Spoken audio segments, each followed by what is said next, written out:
Good morning students. व्याकरण के इस लेक्चर में हम कारक पढ़ेंगे। इस लेक्चर में हम कारक और उसके भेदों को जान एवं समझ सकेंगे। संज्ञा या सर्वनाम के जिस रूप से उसका संबंध वाक्य की क्रिया से जाना जाए। ठीक, क्रिया हमने पढ़ा था कि किसी भी काम को करने या होने का जिसमें बोध हो उसे हम क्रिया कहते हैं।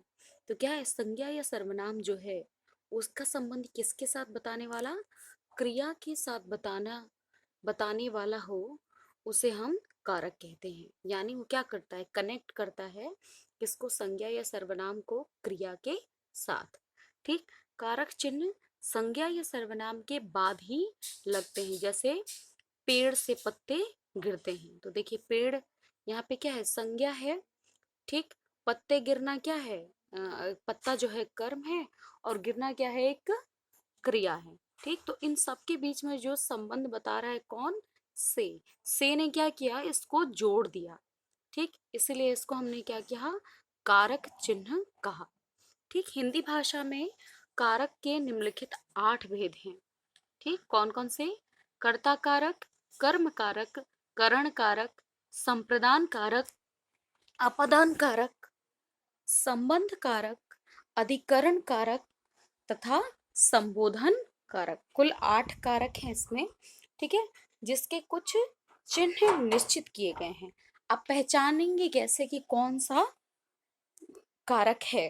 ठीक, तो देखिए इसका जो चिन्ह बनाया गया है, कर्ता ने, यानी कर्ता कौन होगा, किसी भी सेंटेंस का जो सब्जेक्ट होगा उसको हम क्या कहते हैं, कर्ता कारक कहते हैं। ठीक, देखिए आगे चार्ट में लिखा हुआ क्रिया करने वाला, मतलब जिसके द्वारा कोई काम किया जा रहा है उसी को हम क्या कहते हैं, कर्ता कहते हैं। ठीक, जैसे राम ने रावण को मारा, है ना, तो राम क्या है यहाँ पे, कर्ता हो जाएगा। ठीक, संज्ञा या सर्वनाम की जिस रूप से क्रिया करने वाले का बोध हो उसे हम कर्ता कारक कहते हैं। जैसे उदाहरण, ओजस्वी ने पाठ पढ़ा, तो ये ओजस्व कौन है, यहाँ पे संज्ञा है और पाठ पढ़ने की क्रिया उसके द्वारा की जा रही है, तो ने लगा इसमें परसर्ग। ठीक है, यानी इसमें जो ने है वो कर्ता कारक होगा। दूसरा है कर्म कारक, जिस पर क्रिया का असर पड़े।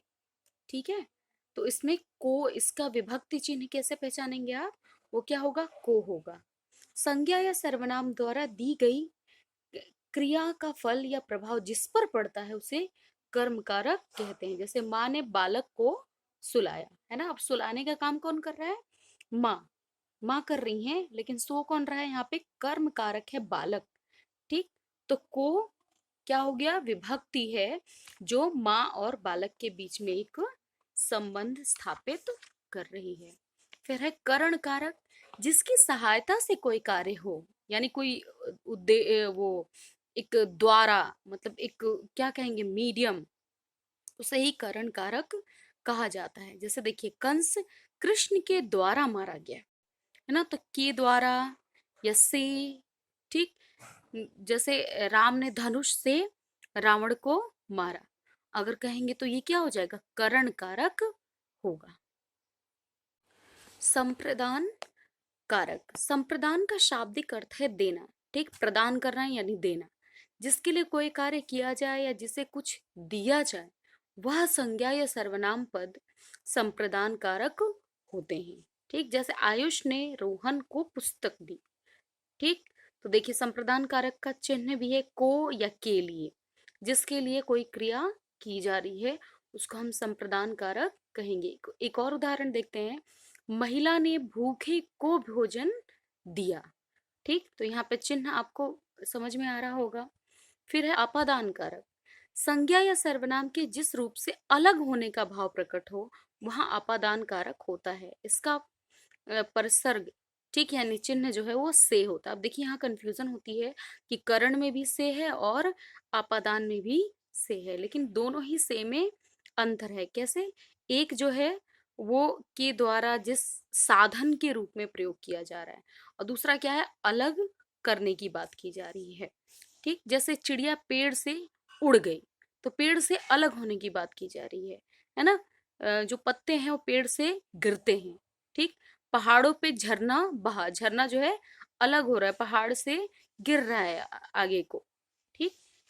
फिर है संबंध कारक, यानी एक संबंध स्थापित करना। संज्ञा के जिस रूप से किसी वस्तु का दूसरी वस्तु से संबंध प्रकट हो उसे हम संबंध कारक कहते हैं। ठीक, यानी कुछ ना कुछ संबंध होता है। ये जैसे ये मेरी पुस्तक है, मेरा कंप्यूटर है ना। तो ये सब चीजें क्या है, यह मेरा कंप्यूटर है, वह नेहा का घर है ना। तो इससे क्या पता चलेगा, संबंध ज्ञात हो रहा है, तो इसको संबंध कारक कहते हैं। फिर है अधिकरण कारक। संज्ञा या सर्वनाम के जिस रूप से क्रिया के आधार या उसके होने का स्थान या समय का बोध होता है उसे हम अधिकरण कारक कहते हैं। आधार समझते हैं, कोई भी आधार, जैसे आपने कुछ मांगा तो आपको हम देने के लिए हाथ बढ़ाएंगे तो आपको हाथ आगे बढ़ाना पड़ेगा, वो हाथ उस समय आपको क्या हो जाएगा, आधार हो जाएगा, है ना। डाल पर तोता बैठा है, अब डाल जो है एक आधार है जिस पर कौन बैठा है, तोता। ठीक। बच्चे कक्षा में बैठे हैं, तो कक्षा एक स्थान है ना। कक्षा ऐसा तो नहीं चलते फिरते एक बच्चे को हम कक्षा नहीं कहते, बल्कि एक ऐसा स्थान जहाँ पे बेंच लगी हो, टेबल्स लगी हो और वहाँ ढेर सारे स्टूडेंट्स हो। संबोधन कारक।